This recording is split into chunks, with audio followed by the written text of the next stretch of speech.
Newsflash. Oh, nice. Yeah. All right. Amarillo rocks. Hi, guys.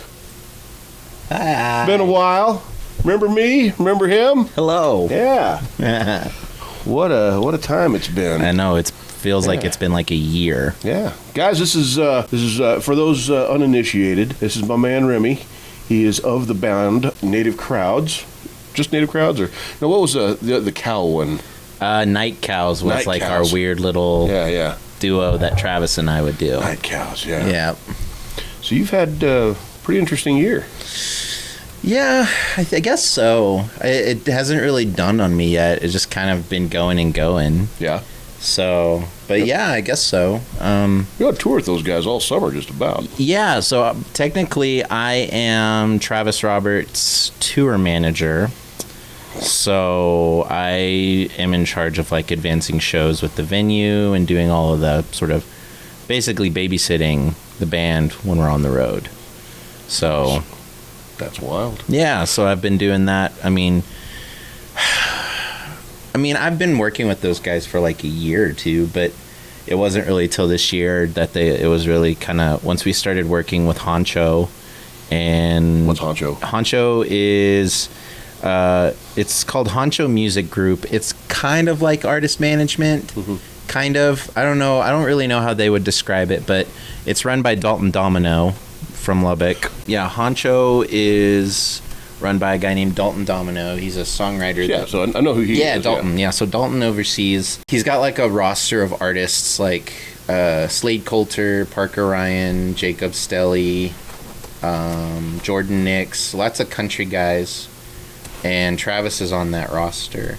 So once we started working with Honcho, it kind of got, my role kind of got more officialized, if that's a word. Right. So I was already kind of running merch, and we were kind of already talking about how, you know, a lot of the things that have to do with working with venues and the touring stuff, I was going to wind up doing that anyway. And then Honcho kind of was already like, yeah, this is what you're going to do. And I was like, oh, okay, cool. Like, that's totally fine. So yeah, I've been tour managing those guys officially, I guess, for about 6 months, but I've been working with them for like a year or two. You've done a bunch of shows and stuff with it. Yeah, I mean, all those guys are my friends, so I've just been running around with them because the BJ and Cody, the bass player and drummer, also play for me. And so it was always hard to book shows anyway if they're doing something with Travis, so it just made sense for me to go with them. And so I would go basically be the merch guy for them, and then that shifted into dealing with venues, making sure we get paid, making sure that the guys know where they're going, right? All that stuff that tour managing comes with. So what is it like being an emo kid in the country circuit? You know, what's so funny is, and it used to be like a joke amongst all of us, but it's really true. Like, most of the current country guys are former emo kids and punk guys. We were on tour with a guy named Drayton Farley, which is cool. Like, about a month after tour, he's playing the Grand Ole Opry. He's doing great, and got it figured out. Yeah, he's doing really cool stuff, and he's a really nice guy. But the last night, me and BJ were talking to him after about Native Crowds, and he's like, "Oh, dude, yeah, I totally get that. I was in a metal band in Alabama before I started doing this." Yeah. So it's like there's a lot of overlap. Yeah. As far as the musicians go, the demographic is still very country. Sure. But I think also just like the people that were like in the alt scene are just looking for live music, and it's hard to find. It's hard to come across, especially in places like Omaha and Wichita. So a lot of cats would show up to those shows that aren't like huge country fans, but they're just like, I just want to see live music, and then they're there. So it's been fine. Like, you know, a lot of the... Hey guys, want to shout out to the sponsors of Amarillo Rocks. First up, we've got the Drunken Oyster over at 7606 Southwest 45th. Authentic Cajun cuisine, killer drink specials, live music, beautiful atmosphere, absolute date night perfection. Drunken Oyster, 7606 Southwest 45th.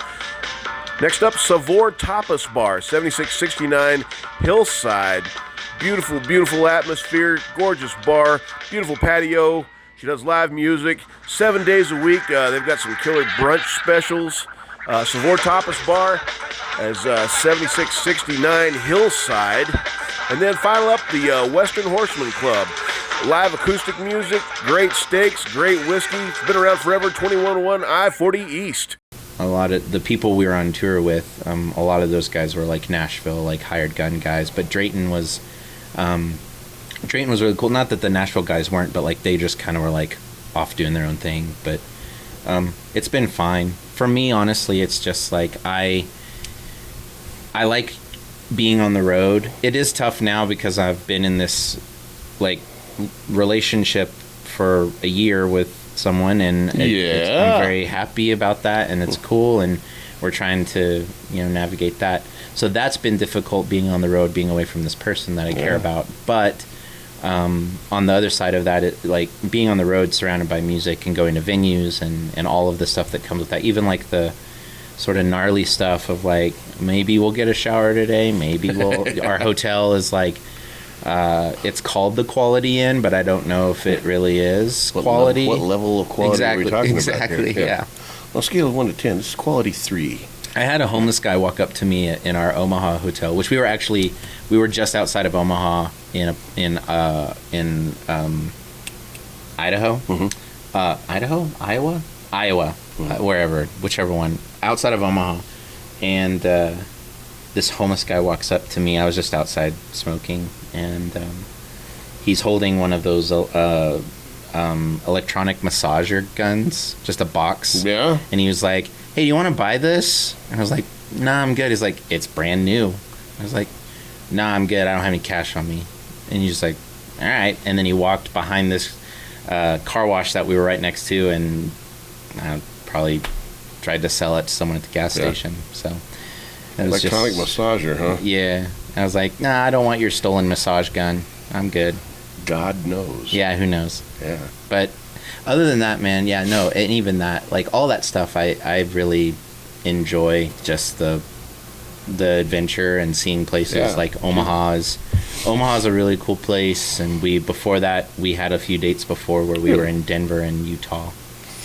Went to Salt Lake City. My wife hates Nebraska. Yeah, it's pretty boring. It's pretty boring. Omaha, though, like surprisingly, Omaha has a pretty cool scene. Yeah. The band Bright Eyes is from there. I did not know that. Yeah, Connor Oberst has a bar called Page Turners that we went to, and but it was cool. And Salt Lake City was cool. I met this lady who dated one of the guys from The Descendants when the whole SLC punk scene was huge. She dated one of the dudes from The Descendants, and they talked to me about the punk scene that existed back then, and you're damned. Yeah, so it was pretty cool. But yeah, it was fun. It's challenging because you have to make sure you get your guys where they're supposed to be and try to coordinate with venues, and sometimes venues are cooperative and sometimes they aren't, and we were sort of at a disadvantage because I didn't have any of the contacts leading up to the tour. So we had fortunately we had met Drayton in their camp a couple weeks before because we did a few dates on the front end of his tour, and so we met him and Brennan's his TM, so we met Brennan then, and so I got his number. And so on our full band run with them at the end of their tour in August, I was just texting him. I was like, "Yo, like I've still not heard from any of these venues. If you can just send me the timesheet of what time we need to load in, I'll sort everything out with the venue when I get there." But ideally, what I'd like to be able to do is to talk to the venue beforehand, get them our stage plot, all that stuff that you and I both have run sound for venues, and stage plot is a really nice luxury. It is. But I want to try. I've tried to. Dalton and them really expect that from all their guys because Dalton's been he was signed to Lightning Rod, so he was on the same record label as like Jason Isbell, and he's on the record label of Colwell. Oh wow. And so like they have this amount of professionalism that they expect from their guys, and it's really cool because they're teaching all these young kids. Most of them I know all of them on his roster are younger than me. Yeah. And just teaching them like, this is what you do when you deal with venues. And teaching me how to tour manage and, make sure that there's nothing that you have left out for that you can't be at fault for something not being communicated. Does Honcho do the booking? Kind of. They're not really a booking agent. They just have connections and know, like, we don't really have anyone, like, a booking guy right now, but Dalton just knows a lot of people. And so that's sort of been how we've made things happen right now.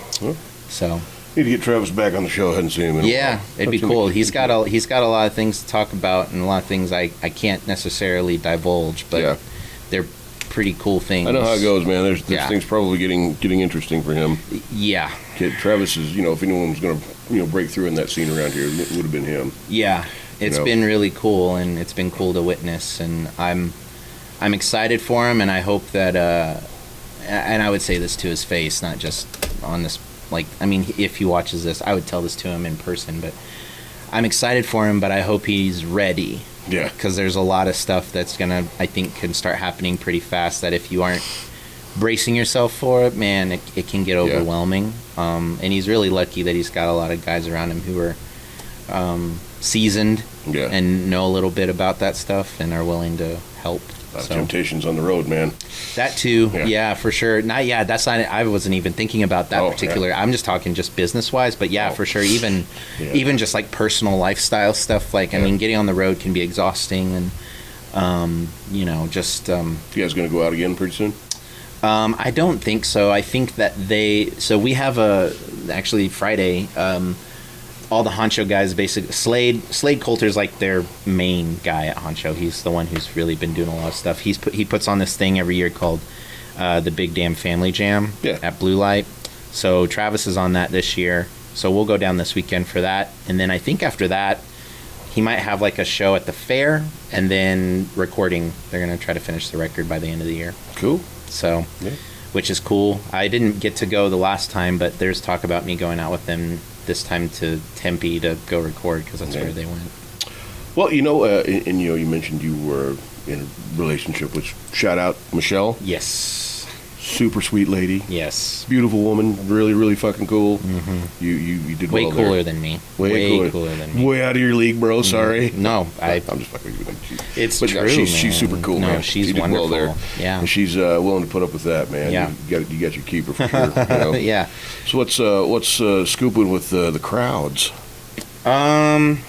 So my idea was over the summer to get some recording done, but I had to do some shifting, and I moved all of my work. I'm currently working at Space Camp. I moved my work desk and stuff to Space Camp. Okay. So my day job I'm doing there now, so I commute back and forth. So that sort of put a hiccup in my plan, and then we had this tour, and then just one thing after another kind of like sort of put a hiccup on that. But at this point, like, I don't have the budget to go into a studio to record, and I also have enough resources to record myself. You got a set there, don't they? Yeah. Well, and I mean, we have all these rooms, and the room I'm in is an isolation room where they used to record drums. So there's all sorts of stuff up there. Yeah. There's resources. There's people I can talk to. Are you in Lindeli's old spot, the one up front, or no? I'm with Juan. I'm with in the vamping room. Oh, they have your room next. Yeah. So once vamping and then moved out. Juan still has his workspace, and then I moved into where they used to keep drums. Yeah. But yeah, just right now it's just been that, and then trying to get shows where we can. We haven't really booked anything local for just us. Usually, like the last few shows we've done, it's because we've had friends who are coming into town, who are like, driving through Amarillo and like, hey, we have the show. Do you want to come on? And we're like, yeah, we want to. If we can kind of help be local support and maybe draw some people for you, that we want to do that. And so we did that at least once a month so far, and we have another one the 17th at Zombies with this band from Des Moines, this punk band called On Hiatus. Sunday or Monday? It's a Sunday. It's like an early all ages show. Nice. So it's like 6 to 9 or something like that. Dude, that's rad. Okay. Yeah, I'm pretty stoked about it. We're trying to get a couple other. He might have messaged you about it. I don't know. You might check your messages. I remember that one. Yeah. Yeah. And then really it's just like we have a show with Snailmate at the end of October. They're coming back through, so we're playing with them, and really that's kind of all we've done lately. And which is cool, but I'm sure you saw the I don't know if it was a video I'd made. Yeah, it was. Went live on Facebook and was kind of talking about some of the discouragements that I've had about the scene, particularly not necessarily that the scene is discouraging, but just like in my own endeavor in the scene here in Amarillo. And I haven't been able to really like pinpoint, is it like, are we undersaturating? Am I like, because I'm like trying to avoid oversaturating? Do people in town not realize that we're still a thing? Like different stuff like that, you know, and it's also just like people have been so incredibly busy, and so like all of our friends that we, you know, play with, it's tough for all of us to kind of line all our schedules up and put something on. And with Leftwood's tanking, man, like, left a big hole in the scene where people feel comfortable to play. Yeah. You know? I mean, yeah, that's another thing. It's tough for rock bands right now because like Golden Light works, and I do love playing Golden Light, but there's like it would be cool to have a couple different places to kind of bounce around, so that, you know, because you're, no matter what, like this isn't a slight on Leftwoods or a slight on Golden Light or any venue for that matter. It's just like you have different demographics that are just going to go to different rooms. You know what I mean? Like there's some folks that like to go to Golden Light that would have never stepped foot in Leftwoods. You know what I mean? And so to have multiple places to play, you can kind of get a little bit more like demographic coverage. Right. And so I don't know, but I mean, we're not done. I you know, I haven't written anything, and I think a lot of that block is just like I have like a record's worth of stuff to record. Whether it's like the stuff on the EP, if there's things I want to try to like tweak from those songs, and then, you know, just like a whole list of new things that, I mean, we've been playing live for like a year and a half now, and I'm just getting them recorded and out there is kind of the priority. But also that motivation doesn't really come unless I'm like, I always get that motivation after I've played a show. Yeah. And so if I'm not playing shows a bunch, then it's like, well, then, I mean, I can just you just do work. The day-to-day rut, you know, and you're exactly. okay with it, you know. You know, but yeah, I you know, I'm definitely not, I'm not done, and especially with Travis and them being so busy. You know, I have a show in October solo opening for a band at Golden Light, which I think I'm still going to bill as native crowds, because like that's just kind of, you know, that's been the thing for me, is like it doesn't, native crowds is so fluid and can look so many different ways. It's sort of like Dashboard Confessional to me, where it could be just Chris Carrabba, or it can be a band or whatever. Same songs, you know. Yeah. So for me, it's like right now is just like there's a lot of music that's not out that I think once is out, you know, and people can listen to. All of our lives have just gotten so busy, and staying in the business, though, you know, staying in this field, the entertainment field, whatever it is. I mean, I do the podcast, you know. I mean, I'm not playing all the time, but I love staying in the scene and, you know. I love talking about it too, you know, as long as it's keeping me thinking about it. The tough thing is like the reason I made that video was because like I was finding myself like not really loving. I'd done a completely different post about this a few days before. I had found myself like, and I still am kind of here, where it's like the idea of writing music or playing, I'm having a hard time loving it right now. And it's not like I am going to leave it. Like I'm not the kind of person that if loving something is difficult, or I'm not feeling that particular kind of love right now, I'm not the kind of person that's like, well, then this must not be work. You know, it's one of those things where it's just like, oh, it's just a weird thing right now. 3 weeks without touching a guitar at all. Yeah. You know, woke up this morning, riff stuck in my head, went like 7 o'clock in the morning. I had to record something just because my brain was just ready for it, you know, so I had to take a break from it. Yeah, and I think that it's probably a little bit of it is like I haven't been playing a lot of shows, so I haven't really seen much fruit of what I'm doing personally, musically. But I think also just like I've gotten so busy on the other sides of the music industry, and then finding myself even like I took Michelle to see Incubus last weekend. Yeah. And even just watching Incubus, there was a shit ton of people. It was overwhelming. I haven't been to a show that big in a long time. Yeah. But even watching Incubus, which granted, Incubus has been around for a long time, they've earned their success. Yeah. But for me, I'm watching it, I'm like, and what the fuck am I doing? Yeah. You know what I mean?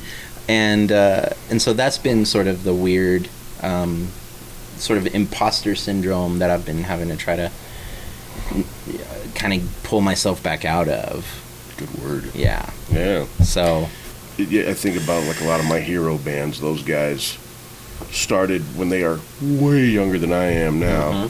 You know, I mean, I'm an old fart, and I'm still kind of chasing this. You know, I mean, I just enjoy it. It's just something you never let go of. You know, if you're real about it.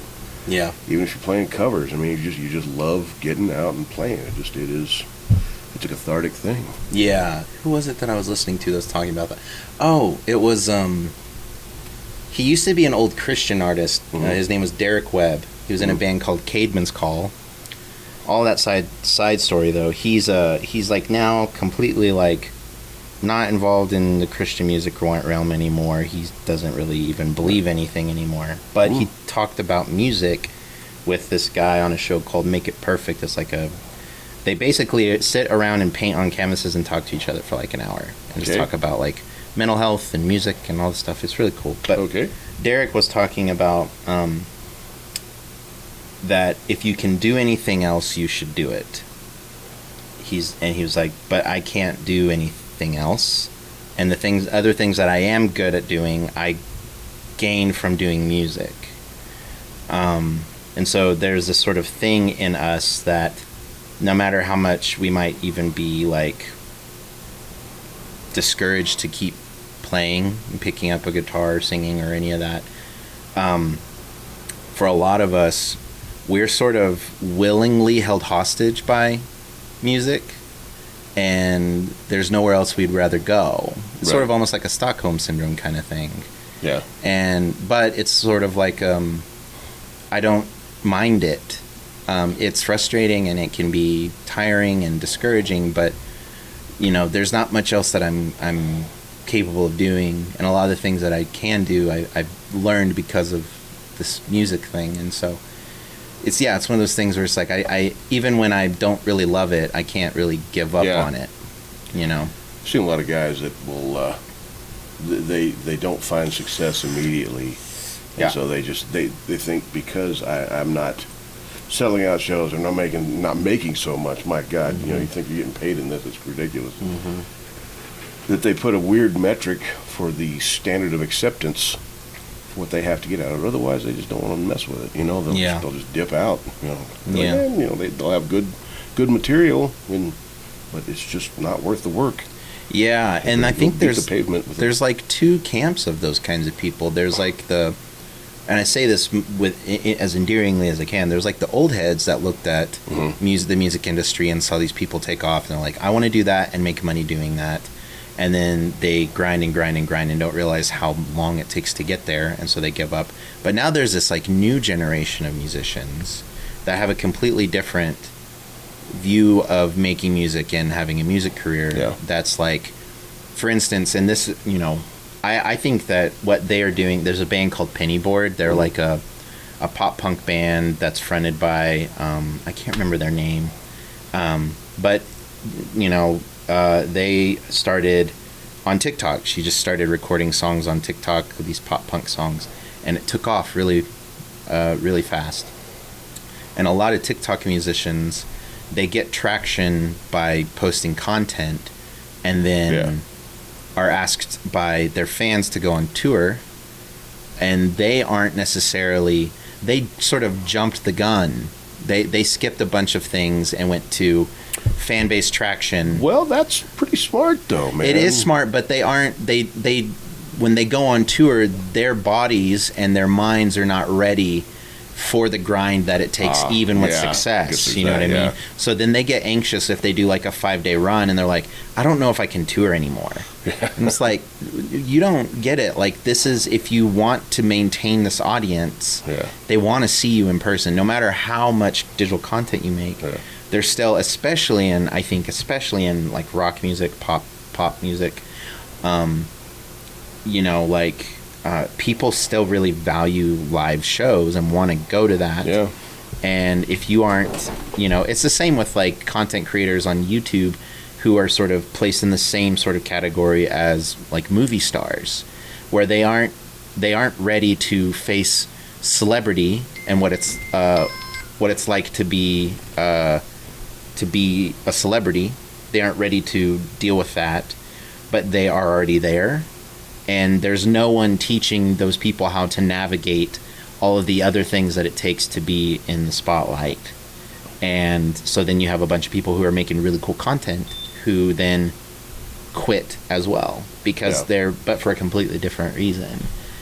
It's like the start and the finish. You've got your creation and your success and everything there in between, and the system, the game, whatever you want to call it, will always filter you out some sort of way. Mm-hmm. And the thing about guys like the Rolling Stones, man. I mean, the endurance it took to get where they were at. Because I mean, back then, like it was, you're competing with radio stations trying to get a song on. You had a record label, a record agent, threatening DJs, bribing them all to get your stuff on the road. But I mean, so there's so much content that's so reticently available. So now you're also waiting with a ton of competition. Mm-hmm. It's like it used to be super hard to find a place to record and put stuff out, and now desktop publishing, you can do everything right there. I've got a mixer and a computer right there to do everything. Yep. Luckily, I'm too old to figure any of that crap out, so I have to have mics everywhere to do it. Yeah. But regardless, I mean, like I've seen like some of these metal bands that write everything on a desktop, and it sounds incredible. I'm like, how the fuck are you guys doing this? I mean, I don't have the mind for it. It's wild. Yeah. And it's so like it's like a double-edged sword. It is, because like it's such a cool tool to have, and it makes creating so much easier. But it's one of those things where it almost, and man, I get more like this the older I get, but it's like there's almost this sort of weird, and not to gatekeep these people, but I almost sometimes find myself looking at them like, yeah, but you haven't cut your teeth yet. Right. Like you're trying to eat solid food, but you're still like on the milk stage, bro. But and that's fine. That sort of analogy can fall apart pretty quick. But it's a generation of people that lived that grew up on computers, man. Yeah. Entirely. And then that's the other crazy thing is like these kids are expected to be on and available for their fans, their community all the time, and then they're like, they put out a video where they're like, I need to take a step away for my mental health, which I'm not against that. I think you should do that, but I also think that there are a lot of people, and to get back to the sort of in a music industry sort of aspect, there are a lot of people who I don't think are ready, or not necessarily that they aren't ready, but I don't think they anticipated the kind of like wear that thing that you want to do is going to put on you. Work, even if you two are smart. Calling back to like that conversation we had about Travis earlier. Yeah. Is he going to be ready? Because I mean, there are people that would be trying to eat you alive. That lifestyle that would eat you alive. Yeah, and we've had conversations, Travis and I, about it, and that I said that earlier about him, not so much because I don't think that he will be. It's one of those more of like a, yo man, like we got to start getting ready, like almost sort of like we know a fight's coming up, but and so are you ready? Like more like rhetorically. But there's a lot of kids out there, man, that don't. They don't realize, the kind of work that it takes. Even if you post something on the internet and it takes off, like, man, good for you. But like, there's an incredible amount of like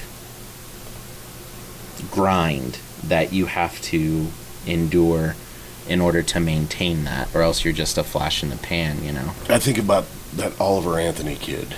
Yeah, I was actually gonna bring him up. Yeah. Same thing, man. Like, puts a video out. It just happens to be really good. Yeah. It happens to resonate. Kid's got a good voice and a good sound.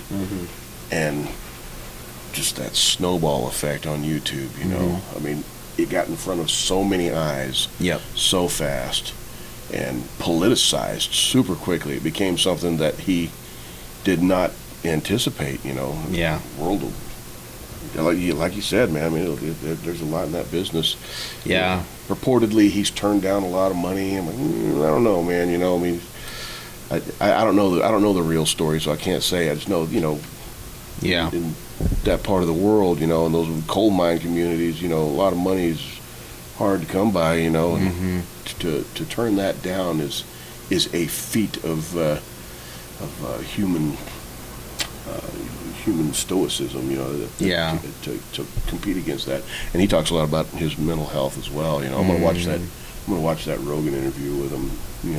See what the scoop is. I'm not much to watch Rogan, but I'd be interested to watch, because the cynic in me wants to look at that guy and say, okay, if you didn't want all of this attention, then why did you post this? Right. You know what I mean? Like, there is an amount you have to. I think if artists were just like honest, they're like, yes, there's a little bit of megalomania in my head, sure, because I want to be seen, or else I wouldn't be posting this shit. We all seek a certain amount of validity. Yeah. But that, we're trying not to overfill it, and then and then the internet comes across. All of a sudden, it's you're dumping a gallon jug into a teacup, into a shot glass, and it's just and that's, again, it's one of those things where it's like I don't think that either like the sort of the older generation or these kids now, neither of them, I think, really they've underestimated what the internet does for the things that they're putting out. How much power is behind a whole bunch of minds put together, connected, that's what it is. It's collective consciousness, basically. Yeah, and it's sort of I want to feel some sympathy, and maybe it's just like at least when it comes to the music industry, I think, having done this time managing and sort of seeing music and being, having my patience tested a lot lately, the cynic in me is just kind of like, I don't really have much sympathy for, like, this is a tough industry that you're in right now, and if you don't have even like a little bit of callous, they're gonna eat you up, and you should know that. And if you still get into it, and you've been warned, and then you get eaten up, and you're like, why didn't I get eaten up? Well, we told you. Like, I don't know what to tell you. Like, that's just part of what we're all doing here. And you're one of the sweetest guys I've ever known. To hear you say, man, you gotta callous up a little bit. Like, ooh.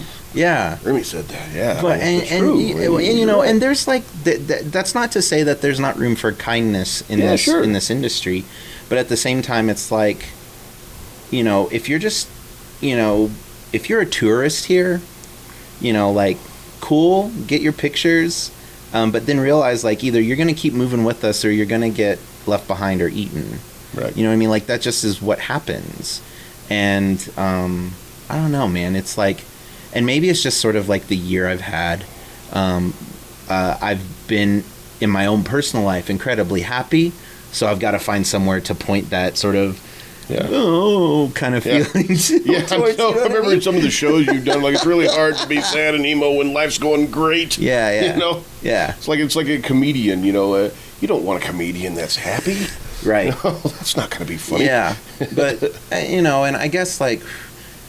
And I get this, man. Every episode I've done of your show, we sit here and we talk, and then I know I've said this in every single one. It's like, I'm sure something I've said today, I'm gonna think about it like in 30 minutes and say, I didn't really mean that. Yeah. You know what I mean? It's just like, I look at, and I think it's like my heart hurts for these people who get into this business and they get eaten alive when they've been warned. And then they blame the industry for hurting them. I'm like, well, you kind of knew what you were getting into. Not to say that the industry shouldn't improve. I think there is a lot of improvements that need to happen within the industry, and I think the collapse of the record label in the mid-2000s when the digital age first started happening, I think that was the start, because now there's less people being sort of predatory, but it's still out there. And I think that it's important to let people know that it's still out there. It just looks different now. Yeah. It's not just record labels now. It's companies looking to capitalize on your TikTok clout. Yeah. And that's a completely different monster than just being like, oh, you got some cool songs we can put on the radio. Yeah. No, it's not even just that the radio doesn't mean shit anymore, Not really. I mean, you got people doing makeup tutorials that are rock stars now, million followers because the way they put on their foundation. Yeah.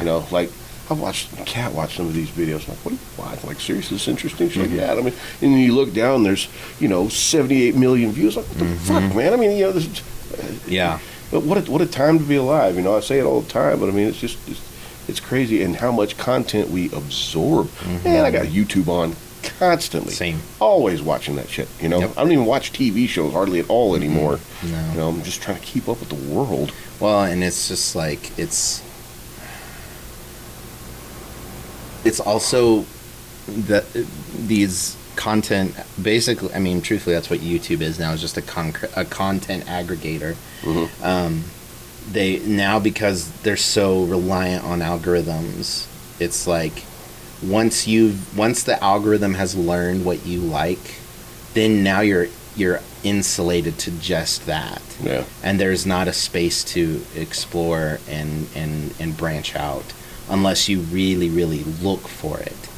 And it sort of like lulls people into this place of like they only see. That's why, like, going back to Oliver Anthony, I looked at when it initially broke. I looked at like the video, and I stumbled across like someone responding to his song on TikTok, and then for a month or however long he's been in the zeitgeist, it's been nothing but Oliver Anthony stuff. Yeah. On my algorithm. It's like, oh yeah. Like, and it gets to the point where it's like I'm getting like right wing shit that's like, because so many people on the right are into it. No one takes the time to go, don't like this. Yeah. Thumbs down. Well, and TikTok doesn't even give you an option to do that. Yeah. Like with TikTok, it's like you can scroll again. The way to game the algorithm, I've learned now with any of these apps, is if you come across something, like even on Facebook, if an ad or something comes across on your phone app, like particularly TikTok though, and you see this thing that you don't like, close out the app. Like swipe up, close out, close the app, and it logs when you have decided this is not a thing that I like, because they want you to stay on the app. Right. They want you to keep swiping. Oh yeah. And so if the algorithm puts something in front of you that makes you get off of their app, they will adjust so that way they can keep you swiping. Far out. Yeah. I got rid of TikTok about 7 or 8 months ago. Yeah. Because it's a fucking trap, dude. I mean. Yeah. And I even tried to take precautions. I didn't like anything. There was stuff my kid posted, stuff like that, Yeah. I didn't like anything. I just went flip, flip, Yeah. flip, I didn't really search anything, because, I mean, and then it starts snowballing again. And then I read their terms of service, like really read it. Yeah. I'm like, oh, shit. Yeah. And I was like, nah, yeah. I'm too old. I wear too much tinfoil on my head for that sort of thing, so Yeah. I had to get rid of it. Oh, dude, I get it. The thing about these dudes that are like really, really successful that don't get on the, like, they don't have social media presence, like, and they never have, and they just go out and grind and just do their thing and ignore the rest of the world. And I wish I could be one of those guys. Yeah. You know what I mean? I always thought it was interesting how Jack White doesn't even have a cell phone. I didn't know that. Yeah, dude. Like, he has a home phone, and his management handles his emails. He doesn't carry a cell phone. He doesn't really do any. He just does his Jack White thing. Did I say Jack White or Jack Black? You said Jack White. Jack White is who I meant. Yeah. I just want to make sure, because I didn't. Jack Black definitely has a cell phone. Probably, yeah. Probably has a couple. Yeah. Jack White, on the other hand, no. Dude doesn't have. I watched he did an interview with the guy that does all the Apple podcasts, like Apple Music interviews. Is it Zane Lowe? The English guy with the clear glasses? Yeah, Zane. Yeah. He did an interview with Jack, and they talked about like Third Man, and they talked about how he's like, how have you managed to do all this stuff with like no cell phone? Because he told a story of how like he flew into a town for something and he didn't have a cell phone, so he had to like find a payphone to call a driver to come pick him up, like a taxi to pick him up to take him to where he needed to go. Yeah. And like, it's like, ooh, good on you, man. That's crazy. Man, I've watched a couple of that dude's. He's actually a pretty good interview. He's really good. I got these for that reason. I thought about being the bald guy with the clear glasses. Yeah. And I could ask you things in a really English accent. Yeah. I remember back in the day when you guys first started talking about your music. Yeah. I'm here for it. Of course, I probably outweigh that guy by about 60 pounds, and he's probably about 6 inches taller than me. So Yeah. So man, okay, here for a little bit. You're gonna do a show September 17th. We have a show September. I have the dates I have right now on the calendar are September 17th. That's a full band thing at Zombies. October 14th is a solo thing at Golden Light, and then October 28th at Golden Light, Nice. full band. You gonna have the same lineup you had at Bad Magic? No, all those guys. Juan. So that's what's so difficult about like calling You people. guys ripped. You guys sounded so fucking good, man. Well, thanks, dude. Like it's hard to call people fill-ins, but like I have like a pretty like a regular crew of dudes that come through, and that's BJ Cody, and now Juan has been playing with us pretty regularly. With the Bad Magic show, it was Daniel from Stealing Handshakes and Wade and Juan. Yeah. But no, like typically if Cody and BJ are free, because they're the ones who are most familiar with the music. Yeah. So if they're free, they're who play. Yeah. You guys sounded so fucking good. So That was it's awesome. been really cool to have like, and at the beginning of the year, and I feel like I think I probably did an episode here with you where I kind of talked about how I was like, kind of refiguring out and recalibrating what we were going to do and what the band looked like, and kind of reestablishing that Native Crowds has always been sort of fluid in our lineup. It's just kind of like, it's always been like, if you're available to play, great.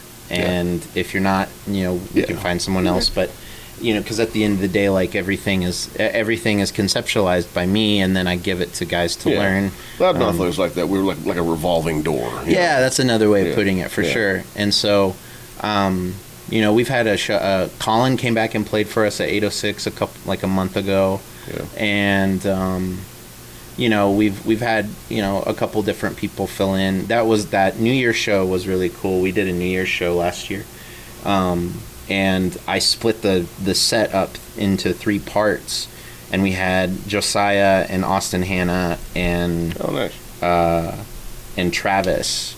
They all played leads for like a handful of songs on the set, and that's cool. Yeah, it was really cool, and it's nice because all the songs that I have are pretty much full band demoed out. Yeah. So like the concept's there, the drums are there, bass, rough guitar parts are there. Yeah. So I can send that to anybody and be like, here's what it sounds like, here's what I'm looking for. When we get together, try to have it like this, and then but also feel free to kind of, indulge where you want, and if I like it, cool, and if I don't, I'll tell you and we'll adjust. Rem.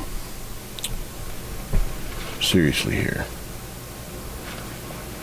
I think you guys should do a show with the Sweater Gods. Cool. Yeah. I'm here for it. All right. Let's do it. Mm-hmm. I'm down. Yeah. I just got to know. Just coordinate a time. Oh, we'll get with your manager. We'll give you like 6 weeks advance notice. We'll get you a contract writer and stuff. Make sure you got tube socks and green M&Ms and all that stuff. Yeah. No, I was like, just as long as there's some Liquid Death, I'm down. Yeah. Oh yeah, is that the thing now? Well, it's just easier to find than Topo Chico. I almost got some of that, and I saw it on the shelf. Yeah. And I was like, I don't know who drinks that. So when we were on the road with Travis, like part of the rider was like, a case of beer for the guys, and then just some sort of sparkling water. Yeah. That's about it, But no, yeah, I'd love to do a show with you guys. We did Bad Magic, but I feel like there was another show that we did. That was last year, I believe. Yeah. I thought we might have played like one of y'all's first shows at Leftwoods. Probably. I think it was y'all and Dude Man and us or something like that. I think so. Yeah. I don't really remember much, honestly. Yeah, it was super early. Yeah. I did hear that y'all's last show, though, like, it sort of sounded like y'all had really finally, like, not that y'all weren't ever clicked in before, but, like, it really, like, like, the last little clicks took then, and it was pretty cool. We have, pretty regular practice schedule, and honestly, most of those fuck-ups are from me just trying to figure out my volume pedal, Trying to, not dump too much sound on them at once and stuff. Are you still playing the Head Rush? Yeah. Yeah. Cool.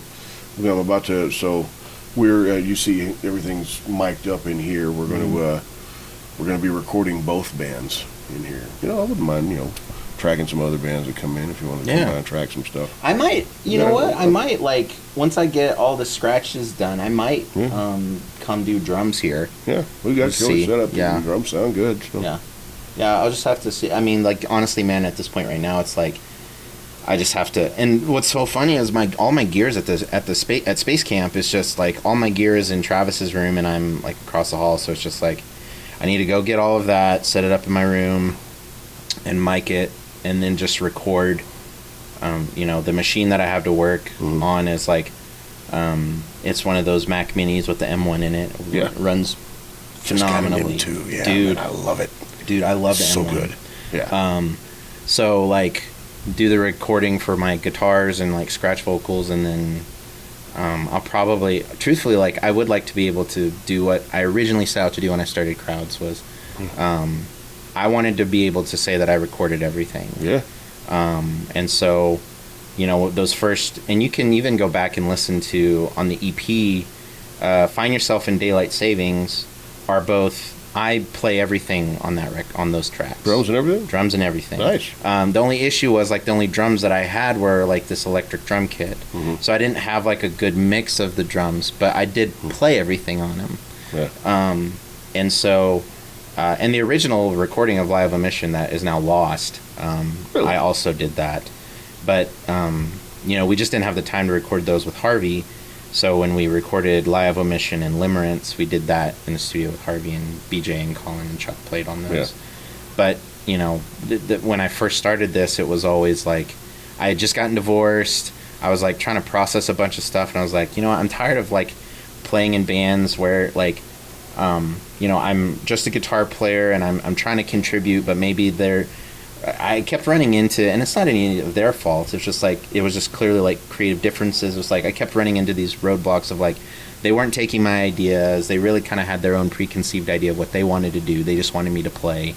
And I was like, you know what, forget it, I'm gonna do my stuff. I have things I want to say, things I'm feeling, I'm gonna start writing and then record all this stuff on my own and do what other bands had been doing to me, but hopefully do it in a more, like, a little bit more freeing way of, like, saying, like, here's what the song sounds like.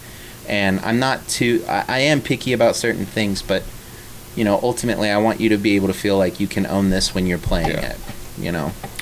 You know, in that desktop publishing thing that we're talking about, when you can create everything yourself in a strange way, handing it off to everyone, you almost become like a cover band of your own shit. You know what I mean? You're just like, you know, we still, Loudmouth still tries to create everything together, and so does Swear to God, you know, because we're all old.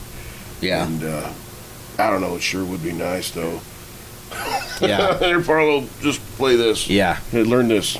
Be here on Monday. You know, and I'm like, there's definitely, I'm not opposed to the idea of doing that sort of setup like that of creating with other people, but it definitely wouldn't be like a Native Crowds thing. It would have to be something else. Just because, like, I have the sort of concept of, if I ever am in a place, you know, mentally and financially to do it, of like, I have 3 records I want to do. I know the stories that I'm wanting to tell that sort of through line all 3 of them, and I know, like, visually what I want each one of them to look like, as far as like promo material, album covers, all that. I have all of that already in my head. Right. So it's like, it's much easier for me just to create all of that myself and then ask people like, hey, do you want to join along with this thing that I'm doing? Versus like, hey, let's all create this thing together. Because then what happens with what I've learned with me is either I'm dragging people along with me, or people are waiting on me to do something, and when they push me, if they push and say, hey, when are you going to do this thing, my reaction is to go, oh, now I'm not going to do it. Yeah. You know? And not in this sort of like, I'm not trying to be an asshole. It's just like my brain is just like, well, now I'm pressured to do something, and so I'm just going to back off from it, you know? And so I just found it was much easier just to create it in-house and then find people who kind of believe in what I'm doing, and I've been really lucky. Man. All the pros are, I'll tell you what, my man. I think I'm going to wrap this up. Cool. I'm really, really happy you're back. Yeah. I'm happy you did the show. Yeah. Maybe you can help me do some other ones later down the road. I'd love to. Yeah. I'd love to do. Yeah. I'd love to help produce like last time. And yeah. I honestly just like this too. I'd love to just like talk. Maybe do some interviews. Yeah. Yeah. I mean, and even like with me and you, like I'm not even to, we're kind of talking shop, but also on camera, mostly so you have to hold you to it. We don't even have to necessarily like talk about my music. Like I don't mind doing that, but like I just like talking about music industry stuff, and especially now that I've gotten, I've been, not that I know anything, but like having seen and experienced so much stuff, it's just like I like talking about the stuff and the ins and outs of it, and I think that there's a lot of folks here in town that probably are feeling and thinking the same things that I'm feeling and you're feeling, that if we talk them out, it's like, oh shit, like I'm not the only person. Because dude, it can feel so lonely here in Amarillo being in a band.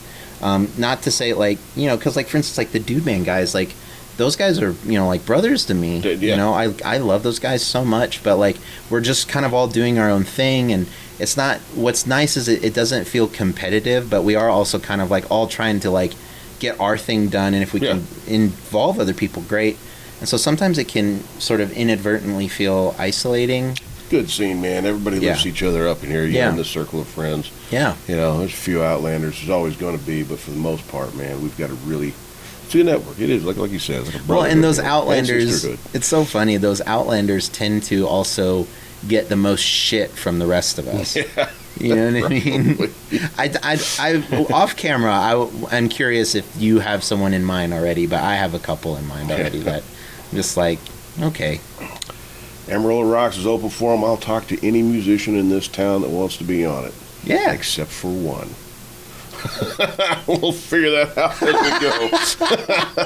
Oh, I can't wait. Let's just say this is like the start of a new season. This whole season is people trying to figure out who you will not have on the show. Yep. All right, brother. Well, hey, I want to give a special shout out to Rory and Drunken Oyster and Savor and Western Horseman for sponsoring the show. You probably saw a spot earlier that I haven't edited in yet, but shout out to Rory for those three businesses. Western Horseman Supper Club's coming up soon. Another new live music venue for some really killer upscale acoustic country music. Travis definitely going to play there. There's some cool stuff coming. The AJ Swope Center is coming up pretty swoon. Cool venues, man. We got the scene's fortifying, and I don't know if you knew this, but I've got a little thing upstairs from Lit now called Lit Up, and I've got a little dance floor. I got a little place for live music, and so man, we're going to be tickling the idea of having some shows up there too. That'd be fun. Yeah, dude. Can I shamelessly plug something? Yes, plug away. Okay, I've already talked about my music, but and this is mostly just because like I love my girlfriend so much. Yeah. So they have this place, if you haven't heard of it yet, called Synchronicity, the Simulated Universe. Is that dude on 10th Street? Yeah, over on 10th. I want to see that thing. Yes, it's so great. It's not exactly this, but the easiest way to have described it is it's like a miniature Meow Wolf. A la Meow Wolf, yeah. Yeah, it's sort of this immersive art installation inside of this house. It's like there's all this lore behind like, are we in a simulation? A lot of the art is a mixture of human-made and artificial intelligence art, and it's just a really cool spot. And I know like they've kind of taken a little bit of a break just with school starting, but I imagine that within the next couple weeks things will start kicking off again. Yeah. And it's such a cool spot, and I would love for people to go check it out, because those the folks that worked on it, man, the amount of work that they put in to make that place so immersive has been phenomenal. Yeah. And I think it's a cool, interesting thing that you wouldn't normally have found in Amarillo. No. And I just think it's so cool. And I mean, the fact that my girlfriend is involved with it has nothing to do with it. Like, I would still talk about it if she wasn't involved. Yeah. But I'm more partial because she's involved. Yeah, dude. But it's such a cool place, and I think like there's a lot to do in Amarillo if you look. And yeah, bro. I think that, and I also think that because we were supposed to do an episode where we just talk about Leftwoods. I think so. We're still going to do that. But I will say this, with Leftwoods sort of being gone, a lot of us have had to get creative and think about where we're going to go, what we're going to do. Right. And I think it actually helped a lot of us. Yeah. Particularly, I think, with bands. It took a lot of us out of our comfort zone, which I think is really cool.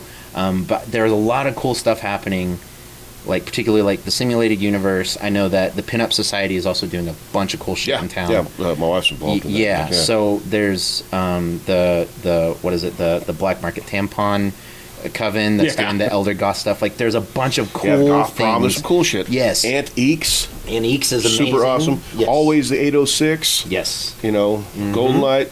There is some. There's so much to do, man. And then is Caliche still a thing? They still around? Yeah. Yeah, Caliche. Bitter Buffalo, that whole stuff. Yeah. High Fidelity has been putting on some weird High punk Ray, shows. man, yeah. Yes. I have yet to catch a show there, and I really want to catch one. Yeah. Ray's doing some cool stuff, man. Just kind of blowing my mind a little bit, you know? There's a lot going on, and it's so interesting, like, and I wish I could get more involved in it.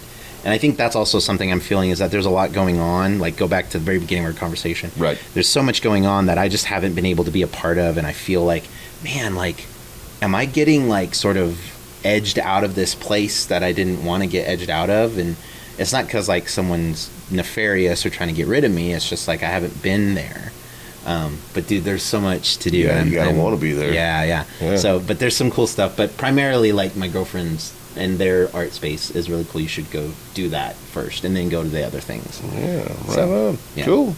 Well, guys, thanks for staying tuned, for watching the show. We're going to be putting a new episode out every Friday, and this is our first episode for this new season. Thank you for being on the show, brother. Thanks, man. I'm always loving this. And we're going to do one every Friday. You hear me saying it right now here on camera. If I don't do it, then you can kick me square in the butt, except for one person. All right. Oh, I want to know who this person is. All right, guys. Go enjoy yourselves. Go see some live music. Amarillo rocks. We love you.